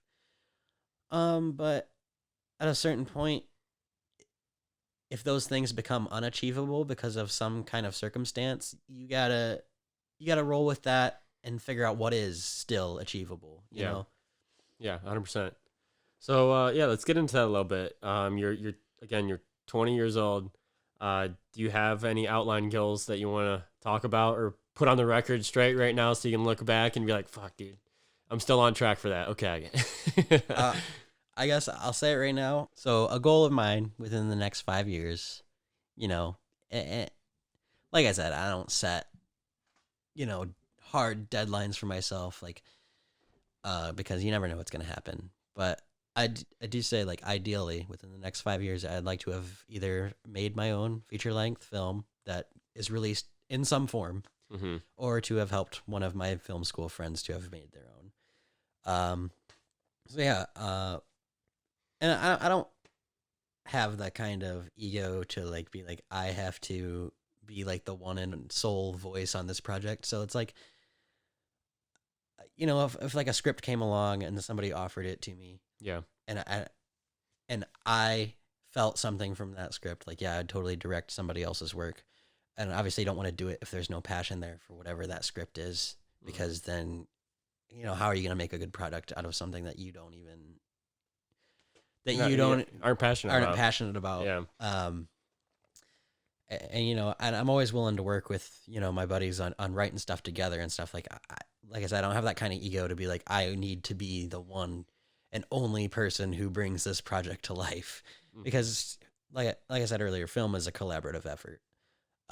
So in part of that, like, yeah, if I don't make my own feature length film in that time, I hope one of my buddies does, and that I can help them bring that to life. What constitutes a feature length film? Does it have to be a certain length, or does it just have to be released through an hour and a half, Yeah. or something like that? Like 90 minutes is like the cutoff, kind of. Okay. I think it might be like 80 some minutes is like the actual cutoff for like what's considered feature length. But Yeah. Okay. Nice, man. So that's 5 years. From that time up until now, do you have somewhat of a plan of like just working on sets, working with the different crews, and like just kind of maybe finding a job when you get there and rolling with it? Totally. If I can find something in Atlanta that's film related where I can work on a set and at least be doing something within that realm, then for sure. Yeah. If I move to Atlanta and I can't find that and I just got to pick up a full-time job somewhere so I can make ends meet while I'm working on my own projects, that's fine with me too. Yeah. To me, it's all about being able to make ends meet while working on my own projects and projects that my buddies are working on that I'm also passionate about, because I want them to be able to make their own stuff too. Like, yeah. We said, months ago when we were working on some of our thesis films, no, this would have been like around springtime last year. We were working on our second films. They would have been like our first dialogue movies. Okay. And the group of friends who I'm still real tight with now, we had said like only one of us has to make it. Only one of us has to get to that point, because at that point, all of you guys have a job. Yeah. Hell yeah, dude. That's awesome as hell. Okay. So, let's keep talking movies, man. Yeah, for sure. You mentioned the Safdie brothers, maybe the Coen brothers. Is there anybody else, or elaborate on those that are inspiring you in today's films right now, and why might that be? Yeah. So, obviously you mentioned those two brothers teams. The Coen brothers are for sure like my biggest inspirations going into things. They're my favorite filmmakers all time at the moment. That's always subject to change because you never know who's going to come along. But at the moment, like I really respect the Coen brothers' ability to just march to the beat of their own drum. They don't confine themselves to a single genre of anything. And no matter how serious a movie is, like I like to do, they always find a way to find the humor in little things. Yeah. Even something as dark as No Country for Old Men, there's moments in that where you're like, that's kind of funny. Yeah. Like, not in a ha-ha, like laughing out loud sense, but, yeah. They have this wonderful way of taking little side characters that you see for maybe, 30 seconds to a minute of the movie, and them becoming some of the most memorable characters in the movie, because there's just so many strange encounters in the movies that almost adds to the realism of it, because that's what life is. Yeah. A series of strange fucking encounters. Like, you meet those kind of people all the time. And yeah, it's like a heightened sense of realism, because not everybody you meet is that quirky or fucking weird, but it's something that you can touch on in that, because like, yeah, I have had encounters like that before. Whether it's seeing some crackhead outside of a gas station, yelling at somebody, or whatever. Yeah. Just meeting an odd person in general. So yeah, there's something about their ability to do that really I respect a lot, and you want to add character to those little people in the movie who don't really matter in the broad sense of the term, but it brings life to your world, right?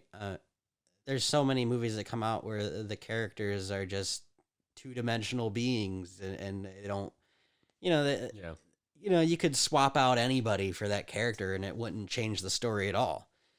So that's something I strive for. And, I don't think I'm at their level yet. They've been doing it a long time, and they've been good at it since they started doing it. I've got a lot of stuff to improve on as a writer, and I'm sure they would say the same things about themselves. That's just the nature of the beast working in that medium. But some other ones up and coming, a lot of younger directors, like the Safdie brothers, or Robert Eggers is a big one for me right now. He makes all those weird. I like stuff that's weird. He did The Witch and The Lighthouse. Yeah. He's working in something. Nobody talks like the people do in those movies today. So like with The Witch, he was working in Old English. A completely different way of speaking and phrasing, and then working in The Lighthouse with, old seamen and the way they talk, much different to how we talk now. So I think it's a way of getting out of a comfort zone of what and I think it makes for really interesting movies. They're weird as all hell, but I love that. Me and me and Morgan watched a movie that you suggested because you recently watched it. Jojo Rabbit. Jojo Rabbit, yeah. It was it's kind of fucked up. Yeah, it's a little bit fucked up. That's another one of those things where finding humor in a fucked up situation, more so than what the Coen brothers do, because it's a comedy set in the Holocaust. It was a comedy in such a dark mannered way. Yeah. It was a really good movie. And like I was paying attention early on, and I was like, oh, they're showing shots of like this kid's view, and like for some reason I'm seeing a lot of his mom's feet. Yeah. And that shot at the end is like, fuck, dude, that's hardcore. Spoilers, by the way. Yeah. Spoilers. Yeah. But that was a movie that I paid attention to a lot of it, and like I was thinking about it, of the structuring and like the way they used comedy in such kind of a pretty morbid way. Yeah. That was a super good movie. Appreciated that one. What the hell's his name? Taika Waititi. And he's doing Thor. Mm-hmm. All the Thor movies. I don't think I've saw anything else that he's done. Me neither yet. I've got one on my list called Hunt for the Wilder People. I've heard a lot of people say that's his best one, but Oh yeah. I've got that. I think that's on Netflix. I've got that one on my list. I got so many movies on my list that I have yet to get to. It's a growing problem for me. So many people tell me to watch so many different things, and I don't get to them because I'm watching. There's a lot of good things out there too. I know. It's so easy to consume. I spend more time looking for a movie than I do watching a movie, probably. Yeah. Well, you said you watched the Snyder Cut, and that was 4 I did, hours. 4 hours long. You sat through the whole thing? Sat through the whole thing. We took bathroom breaks, but it was a pretty straight through. Yeah. When'd you watch it? Thursday. Thursday night. Thursday, yeah. Nice. Damn, I'm kind of bummed I didn't get the invite, but that's cool, Dude, man. I'm sorry. You were working. Yeah. We got off early, and yeah. we're like, yeah, let's go watch the Snyder Cut. Nice. Who watched it with you? Me, Trevor, and Dylan Reinhardt. Nice. Did those guys like it? Yeah, we all really enjoyed it. Hell yeah. I have two friends from film school who they're big Snyder haters. Oh yeah. And They're just on the bandwagon. Not for like bandwagon reasons. They've got their own reasons. Like, not everybody's got to like somebody's style, and Mm-hmm. and they'll bring up the fact that like he doesn't really do original work. Yeah. He works in stuff that's mostly like he's adapting something, but there's an art to adapting something too, and there's we're kind of having constant arguments about Zack Snyder all the time, because me and my one buddy from film school are Zack Snyder supporters. Yeah. And then my other two buddies are not. So we've got a big joke going around where me and my one buddy will send pictures of like Zack Snyder as Jesus in the group chat, and like all hail Zack Snyder, and obviously they don't feel that way about Zack Snyder. So Are you okay with that? I'm okay with that. Yeah. I'm just glad that he was able to bring his original vision to life. I think that's a huge step. Yeah, it's awesome, man. Yeah, it was a fucked up situation anyways. Like, his daughter kills herself, and he exits the project because of that, and then they just completely reshot his movie. Yeah, that's fucked up. Fucked dude. up. I didn't know that. Mm-hmm. Damn, dude, that's hardcore. Joss Whedon is a hack. You heard it here. Hope that guy never makes another movie again. What other projects was he a part of? The original Avengers, Avengers: Age of Ultron, Buffy the Vampire Slayer. I don't like Joss Whedon. He's just not. He wants to. Yeah, I won't go into it super hard here. I don't want this to come back on me later in life. And Joss Whedon is like, hey, man, Joss Whedon's like, producing one of my projects. And like somebody, hey, man, I found this video of this kid talking shit about you. Yeah, fuck it, man. Let it roll. Fuck it. Fuck you, Joss Whedon. So, yeah, let's talk about music a little bit too. For sure. It seems like a big piece of your life, or something that's a part of your influence. I think my impression of you've kind of transitioned to maybe more of a different genre of music of where you were 4 years ago. Oh yeah, I still listen to the stuff I listened to 4 years ago, but I've definitely listened to a lot different stuff now more often than So I've been branching out a lot in the musical realm. What are you into right now? What am I into right now? I've been getting into some more folk music kind of stuff, and in a little sense like country music. I never used to listen to country music, but Chris Stapleton it has been one of my favorite artists for the past couple of years now. I think everything he puts out is fantastic. And then I've been getting a little bit into just random like jazzy style. I don't really want to call it pop music because it's not popular by any means, but anything that's got kind of that jazzy little tone. It's not kind of the mainstream pop music. Yeah, how you want to call it. Like I've been getting in kind of that where there's like actual, musical talent involved, I guess. Yeah. Well, you sent me Elise Trow. Yeah. That was pretty good stuff. Yeah, she's killer.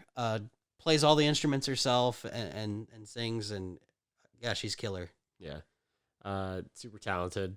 I didn't know that until you told me that, actually, of playing all the instruments herself and doing every part of the music.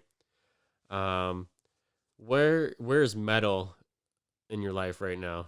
Metal in my life? I mean, it's still very much a part of my life. Yeah. I listen to, I listen to it in some form every day, whether it's metal or, there's all those subgenres. We'll just, for the sake of it, we'll call it all rock music. Okay. I mean, I still listen to it every day. Alice in Chains has always been a big one for me. Yeah. That grunge era. Soundgarden, I got into them more recently after Chris Cornell died. I was already kind of into Audio Slave at that point, but then I got more into listening to his other stuff too. Yeah. Still a big part of what I listen to and appreciate musically. Thrice is still a big one for me. They have been for years now. What's Thrice? Fantano rated them as a Foo Fighters ripoff. Fuck that bald-headed idiot. I don't trust bald people. He's got good. I think he's got good takes. Sometimes he's got fair takes. Sometimes he's got fair takes. That is so completely off to me. Yeah. Like that. No. At no point listening to them have I ever thought Foo Fighters. Yeah. Like, do you think they sound remotely like the Foo Fighters in any way? No, I don't think so either. Foo Fighters, if they were imitating Foo Fighters, I would say like the best way to do that is to use a loud guitar riff and loud, quiet, loud, for verse build up to chorus. A lot of Thrice's stuff is just quiet. Yeah, and that's if you go through their more experimental stuff. Yeah, I feel like that's like the Foo Fighters signature like sound. If you were to say they're gonna rip off them, like that's what you'd have to do. And I don't know. I don't think Thrice follows that too much. And the Foo Fighters, to me, like they're doing things that so many other bands have already done. Like, yeah, they rock, but And, you look at a lot of the riffs they have, and it's like they're sampling a lot of like older songs and stuff. If you listen to it, like, Yeah. and they did a cover on I think the color and shape of what's it called, Baker Street. Yeah. And there's a lot of their other songs where you'll hear like little riffs that are from old songs from the 70s and 80s and stuff, and they're paying respect to that. It's not that they're copying people, but Yeah. that's what he grew up listening to, and he paying respect to that in some way. It's been a few years back since I don't know. I feel like maybe 3 years ago, music was a way larger part of my life, just because like that was one of the biggest pieces that I was consuming. I enjoyed following that lineage back of influences and just like keep digging deeper and deeper. Reading books by the artists, like listening to them talk about like who influenced them, and then like, all right, I'm going to keep taking this back and listen to those bands who influenced them. It's just like this big molding thing, like all together. I think it's really cool to like get into that of like, all right, hey, I started with Foo Fighters. I'm going back to Zeppelin. Then you're keep digging back further. Then you get into like early jazz influence, like push like all of the rock industry, taking that back. It's super crazy. I don't know. I just think it's cool to like keep following that chain. Blues music is a big one for me too. All those old blues artists and stuff. Yeah. I don't listen to them like all the time or anything, but you want to look back at like Robert Johnson and stuff, and how he influenced people like Eric Clapton, and they're doing covers of Robert Johnson songs in Cream, and I've been getting into those guys like Ray Charles and Stevie Wonder, seeing and get more into the jazzy and funk side and all that. Just recently, I started listening to CeeLo Green again. Just a couple songs. Yeah. A lot of recently, there's a lot of songs that I really did not like when I was younger, and now it's like I still am not like a huge fan, but there's just like a nostalgia factor of going back and listening to those songs that were popular in the early 2000s when I was a kid, and it's like I don't hate them as much anymore. So now you're a Blink-182 fan is what you're saying. Not Blink-182, but just a lot of one-hit wonders out there. Oh, yeah. That were like around in the early 2000s.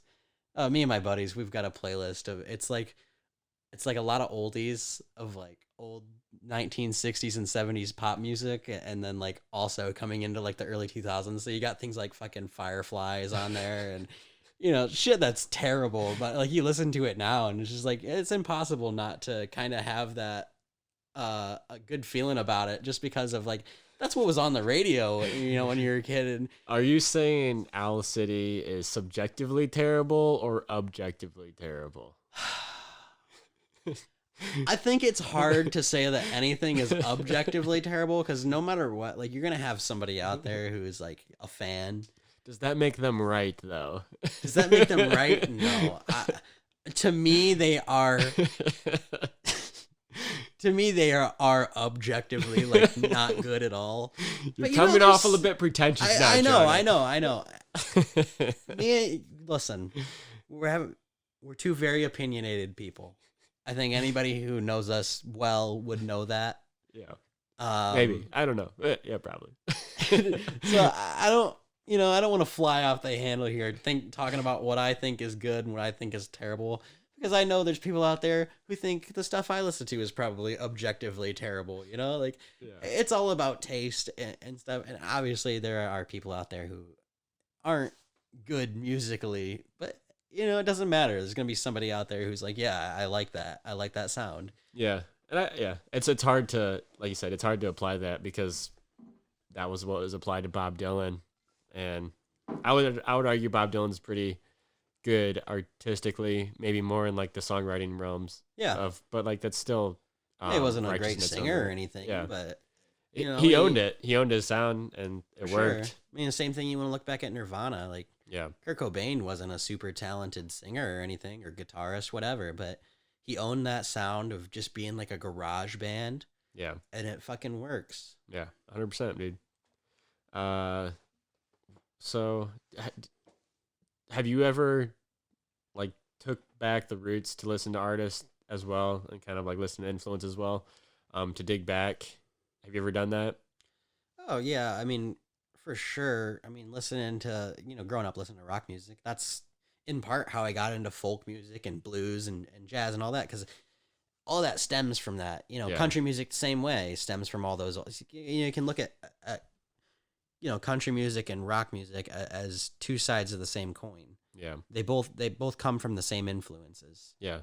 And then you got your, what I wouldn't really call country music that they play on the radio today is, it's pop with a twang, Yeah. But you look at your real country artists, like people like Johnny Cash and Chris Stapleton and Willie Nelson, those kind of people, like all those influences come from the same place. Those people like Robert Johnson, the old folk artists, Lead Belly, and folk music is as old as who the fuck knows. Nobody. I don't think anybody could take a single folk song and trace it back to the original person. Yeah, it just goes back that far. So I've done it with music. I've always thought about doing it with film. Have you done that with any film artists or directors that you're inspired by today, to like go back and look at things that inspired them and watch those movies and follow that lineage? Because I've never done that. I haven't done that extensively yet. Yeah. Because a lot of those directors, they're inspired by a lot of foreign directors, and I've been more recently getting into foreign films and stuff. But I haven't gone deep into that realm yet. There's a lot of people who really, a lot of those directors who I really respect. Mm-hmm. A lot of their greatest influences are people like Tarkovsky, and who else? Fucking a lot of French directors. I couldn't name you a bunch of them because, Yeah. like I said, I haven't gone super far back into that. But most of my inspirations are American directors, because that's what I know. Totally.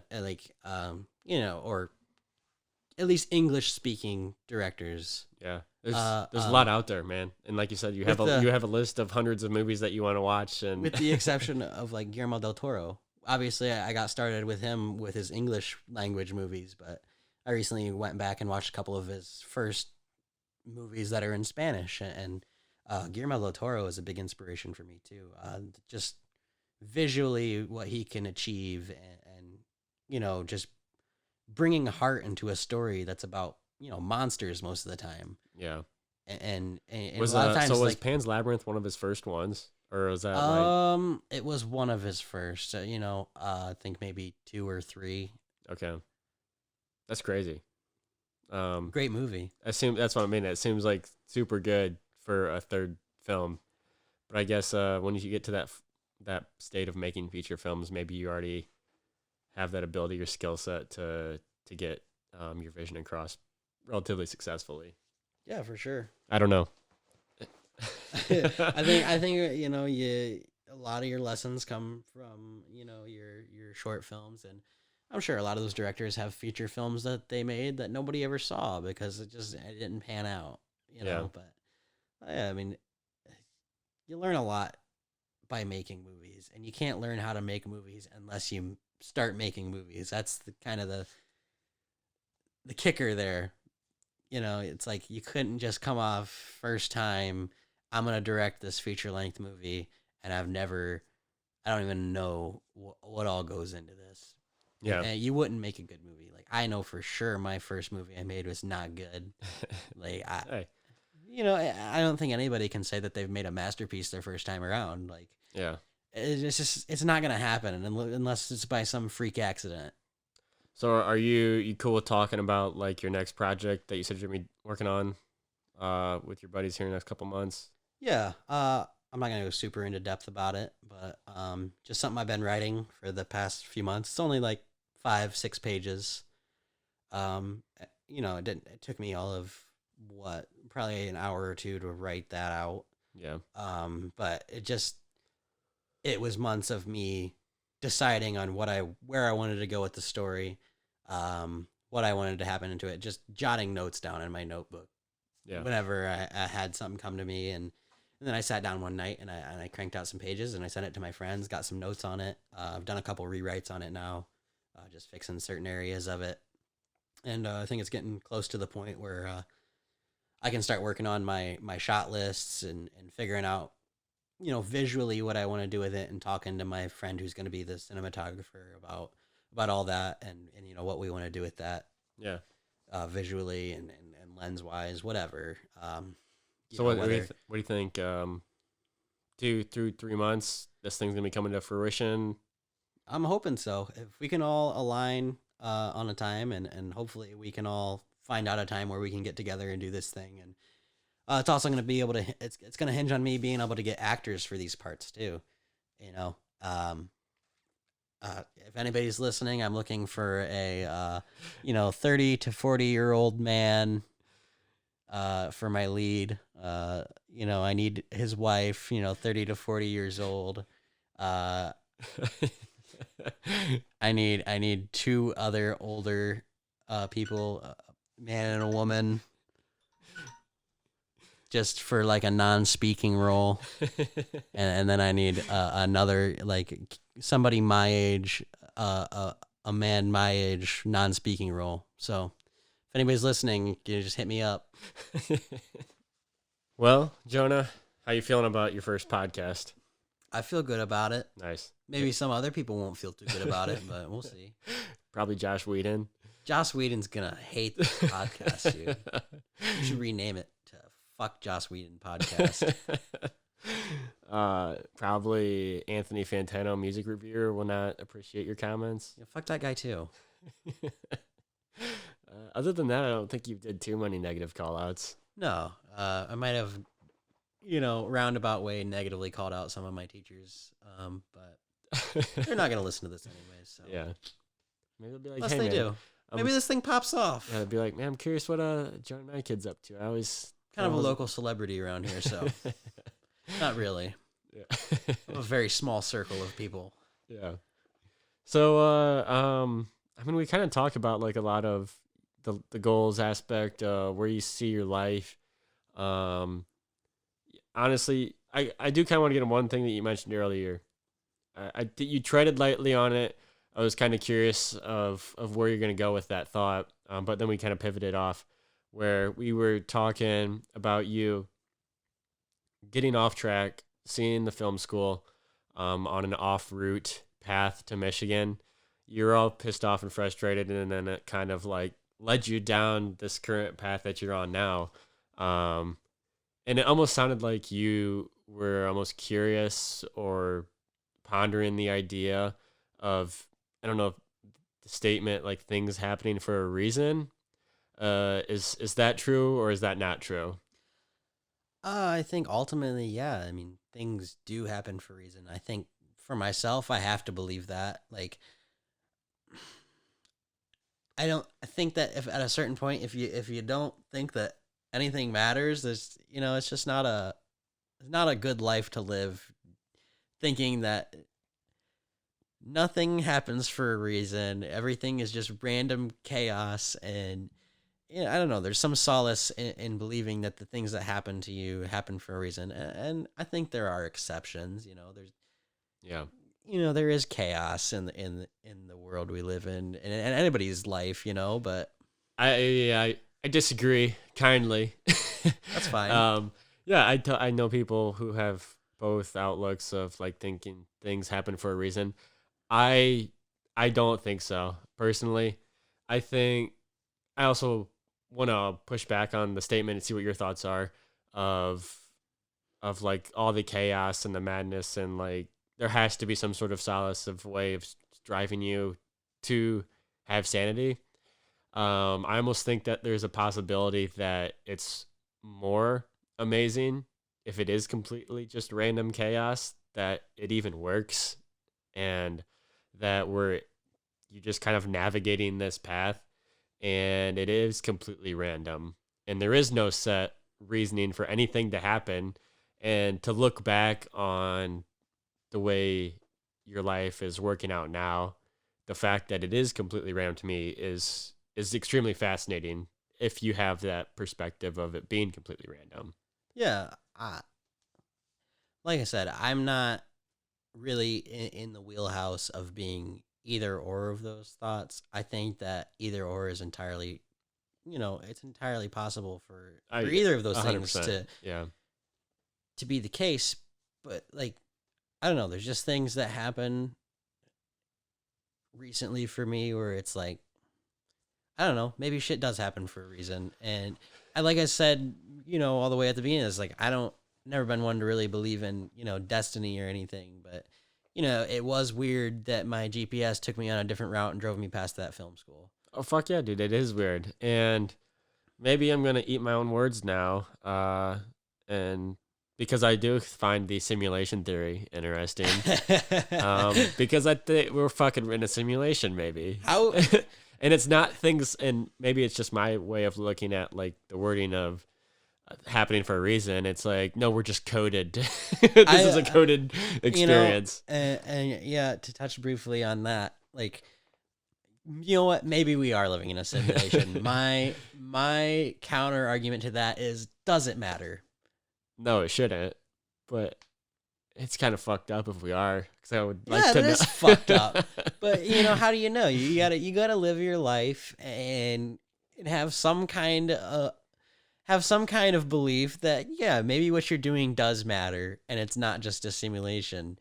Like, and if it is a simulation, it is. And it is what it is at that point. And at the end of your life, you die and you wake up hooked up to a computer, then that's when you need to reevaluate. But right now is not the time to think about that. What the hell is that Rick and Morty episode where they're in the arcade and he lives an entire life? What the hell's that game called? Oh, fuck. That's what it's gonna be like. You're gonna wake up in panic and disarray of it. It was just like somebody's name is the name of the game. Yeah, that would be. I mean, to live an entire life that's a lie. I mean, that's fucked up. You're like, obviously, you reevaluate at that point when you wake up that way. But right now, I don't. Like, I'm not going to put too much stock in the belief there's a simulation because I have to believe that what I'm doing in my own life is my life and somewhat of your decisions. And it's my decision. Like, that's one of the reasons where it's like, I don't really take too much stock in destiny. Because if you do have a set destiny, then where's your free will? Where's your decisions? Yeah. But then again, it's like I'm kind of in belief like you're the master of your own destiny. I could have not followed my GPS, but I decided to, and that was something that was set before me, and I could have went off of that path, or I can just follow the path that's set before me. Or someone wrote some code. Or somebody wrote some code. And you just did it instinctually. And instinctually, I followed it because that's the only thing I'm coded to do. But then again, if we're coded, would we really be thinking about being in a simulation? Unless we're just some faulty lines of code, I guess. Oh, or we're some of the...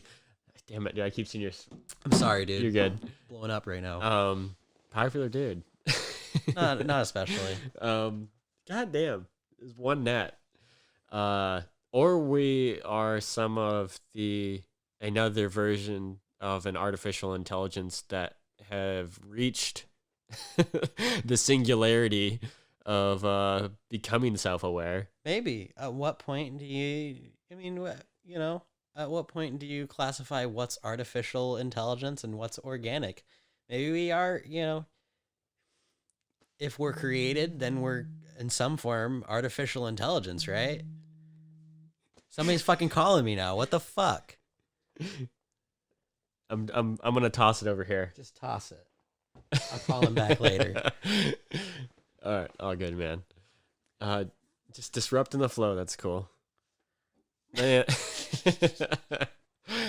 Maybe I'm talking out of my ass here, Jake, but I don't know. I'm just fucking with you. So, with that kind of outlook on life, we both grew up in Catholicism and religion.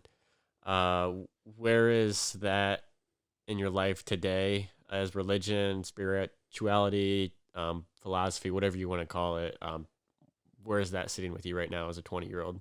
I would say I'm a very spiritual person. I'm not so much religious anymore. I don't know. I saw just as I got older, a lot of hypocritical things within, any set religion. They all say one thing and do the other. And it's like, I'm just going to live my life and try to be a good person as much as I can. Yeah. And then I'll be right with whatever there is. Like, I want to hope that there's something after life, but if there's not, then I'm still content with, this be like, if this is it, I'm going to make this be as good as I can make it. Yeah. Hell yeah. I think, it's all the same thing when it comes down to it. Kind of organized religion and structuring is what is the issue is with a lot of people. Yeah. Like, religion, when it boils down to it and you kind of pull that back, that principle, of the originality of it, it's kind of all organized in the same way of trying to structure your life in a set of beliefs and morals to guide you through your life. I think it's human nature to be religious. Yeah. And whether you want to think about religion in the traditional sense of being like a faith-based thing, or, I don't think there's a single person in the world who's not religious about something. Yeah. We're creatures of habit first and foremost. Yeah. 100%. All right, man. Do you have anything else? I got one last question. No, shoot. All right. Jonah, what is the meaning of life? What is the meaning of life? It's a heavy question. It is. And I think we've touched on a lot of those things. I think that maybe, we've pieced it throughout this podcast. But, to me, it's at the end of the day, you want to be happy with what you put into that day. You want to be happy with the person you were that day. And that to me is like, I live day to day. Like I said, I don't normally set long-term goals. Obviously I have a set of goals that I want to achieve, but like, I don't limit myself to year by year, because I just don't think you can, not consistently anyways. Yeah. Obviously it helps to have yourself like a deadline, it's going to push you towards it a little more, but, obviously there's some days too where you're not happy with the person you were that day. And that's something you got to take into account too. We learn from our mistakes first and foremost. So if you had a day and you're not happy with the way you lived that day, then you put it up there to not live a day like that again. Yeah. Whether it's the way you treated somebody else, whether it's the way you treated yourself, whatever. Yeah, it's about it sounds like it's learning and growing and just striving to be happy. For sure. Oh yeah, man. And striving to not make other people miserable too. Yeah. I think, like I said, I kind of trouble with that myself internally of like being selfish and like striving for happiness and putting yourself first. I do believe that if you are pushing happiness with yourself internally, just naturally, it's going to exert upon everybody else around you. And so that effort of like making other people not miserable comes from you just being happy with yourself. Yeah. I mean, if at heart you are a deeply unhappy person, I think it's easier for some of those people to just be like, if I'm miserable, you're going to be miserable too. I've worked for people like that. Yeah. And that, to me, I don't want to live life like that. I don't want to be the guy who hates his life, so everybody else has to too. At least for me, if I'm hating my life, I want to make other people happy at the very least. And doing so, I can find some sort of happiness in that. Yeah. Hell yeah, man. Jonah, well, cheers, my friend. So here's to the short film in a few months, and then to the feature film in 5 years. To new beginnings. Happy New Year. Well, we're at holy shit, man. We're at just over a couple hours. How do you feel? I feel good about it. Awesome. Hey, man. At least if nobody watches this or finds this interesting at all, I was interested, and I'm glad we had this conversation. Oh yeah, we're gonna do it again. Yeah. Nice. Putting it on the record now. After I make my next short film. I'm back on the show, and we're gonna talk about it. We're gonna watch it. You gotta watch it before you watch the next show. That way, you know what we're talking about. What if we watch it frame by frame and dissect it? We can do that too, but you know, at the most, it's probably gonna be like 15 minutes long. Probably won't even be that. It's it's a 5-6 page script, but yeah, we'll get into that when it gets made. All right, hell yeah, Jonah, it's been fun, man. Thanks for doing this. No problem. Thanks for having me on.